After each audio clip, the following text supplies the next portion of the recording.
So today I want to talk about how I started out investing. Now, we got to go back like way back to 2006, 2007, and I was working a retail job.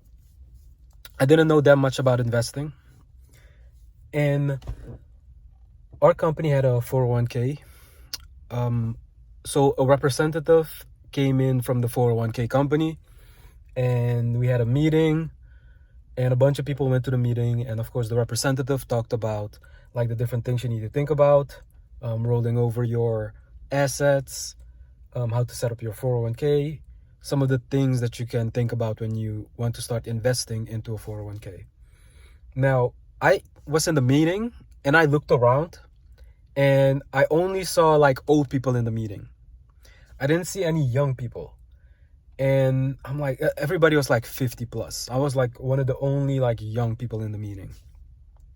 And I'm like, that doesn't make any sense, because I went to the 401k meeting because I wanted to know, like, okay, this has to do with your retirement. I want to retire as fast as possible. That was my mindset. But everybody else, like all the young people that worked at the company, they just wanted to buy stuff like immediately with their money.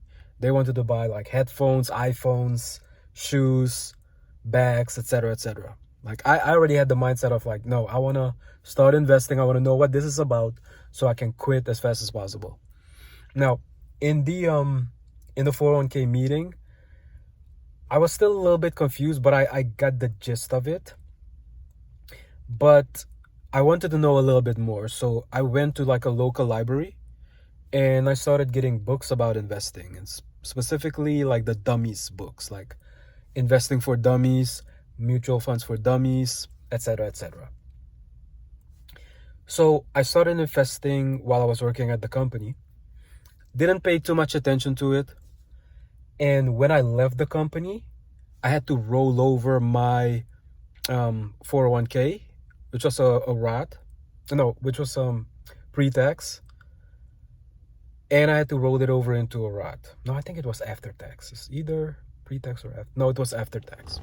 I had to roll it over into a Roth IRA, and back then there was a company called Scottrade. That company doesn't exist anymore because they got bought out by TD Ameritrade.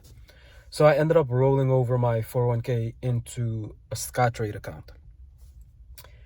And the first thing that I noticed was that I had a million options compared to what I could choose from when I was working at the company. So whenever you work at a company, you're always gonna have a limited amount of securities that you can invest in.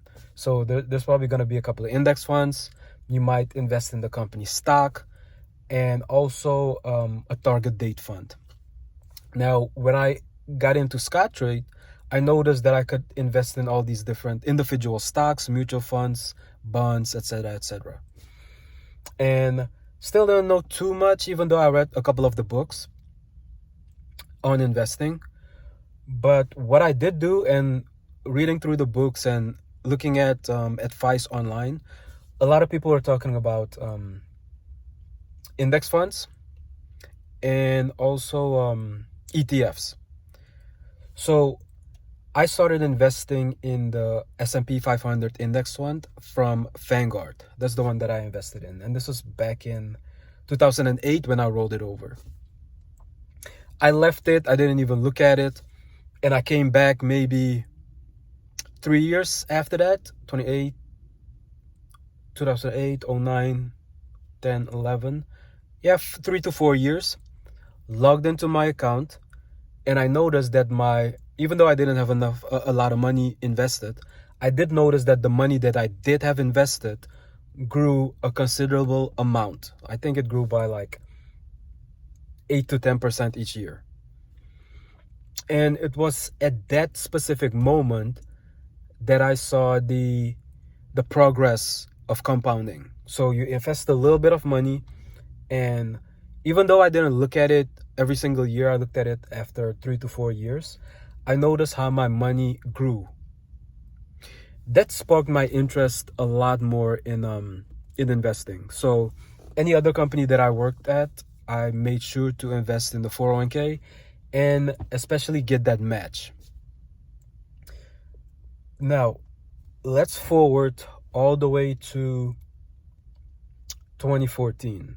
So we're gonna skip a bunch of years when I just invested in like index funds, and I was experimenting with some other things here and there. But in 2014, I learned about dividend investing. And I'm not necessarily sure how I got into that topic, but I do remember that there was a guy called, I think his name was Jason Fieber. He talked a lot about dividend investing. And there's also a blog on, what's the blog called again? Dividendinvestinggrowth.com. I'll link the blog in the description. And pretty much following those two, the blog and Jason Fieber, what he was talking about, he even wrote a book about dividend investing. That sparked my interest even more in dividend investing. And I started looking at other people who invested in dividends. And that's when I also learned a little bit more about what Warren Buffett does, how he invests. So in 2015, I started experimenting with dividend investing. Actually, 2014, I started experimenting with dividend investing.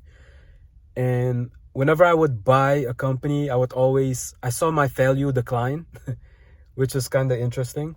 But that kind of pushed me into learning some day trading techniques also. So whenever I buy, I make sure to buy when a stock is oversold. Now, the reason why I was experimenting with dividend investing is because I was following everybody else's rules. And whenever you follow somebody, you're always going to be a step behind when it comes to dividend investing, because as a value investor, as a dividend investor, you want to get shares when they're selling at a discount. So by the time the news gets to you, you might be buying the shares when it's overvalued.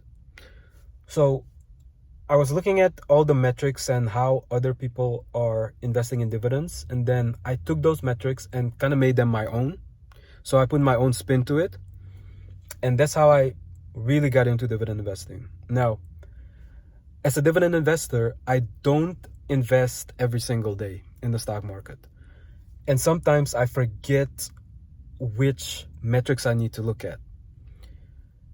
Because that happened, I'm like, okay, I don't invest in dividend stocks every single day, because I'm only waiting for moments when the stocks are selling at a discount. But in the meantime, what do I do then?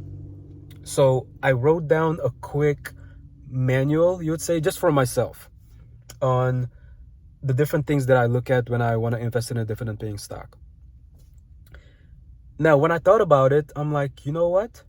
Instead of just writing it for myself, let me expand it more and write it for, family and friends, because a lot of people have questions on investing in the stock market.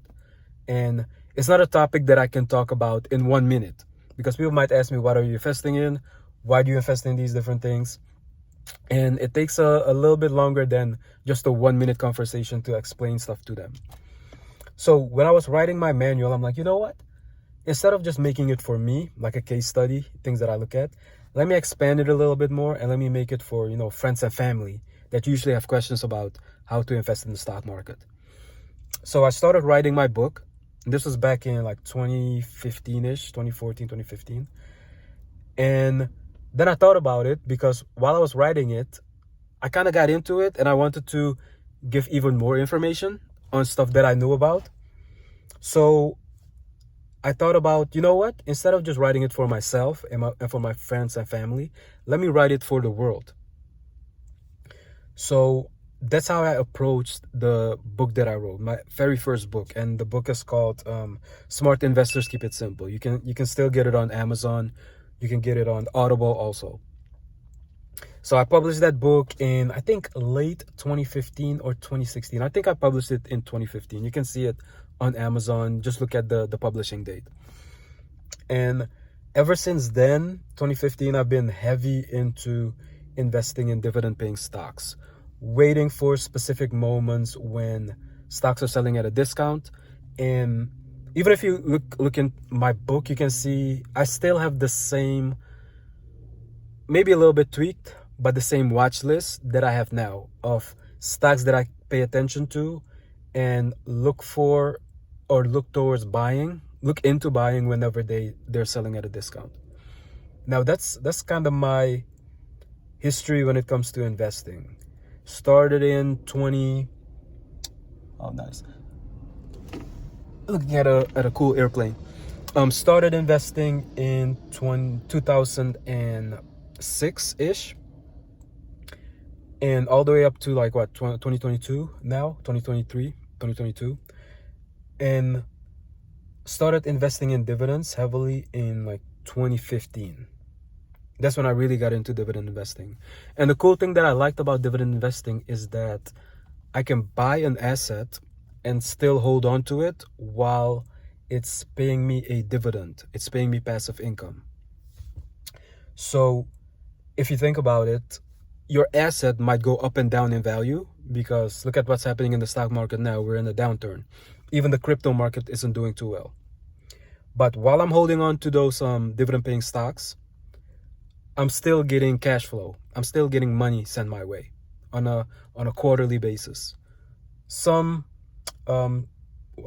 actually one stock that I have pays on a monthly basis, but usually they pay quarterly.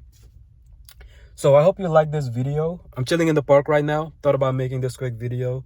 And if you guys have any questions on dividend investing or how I invest, and I'm gonna make some additional videos, of course. But yeah, if you guys have any questions, just leave a comment. But be sure to subscribe and like this video. All right.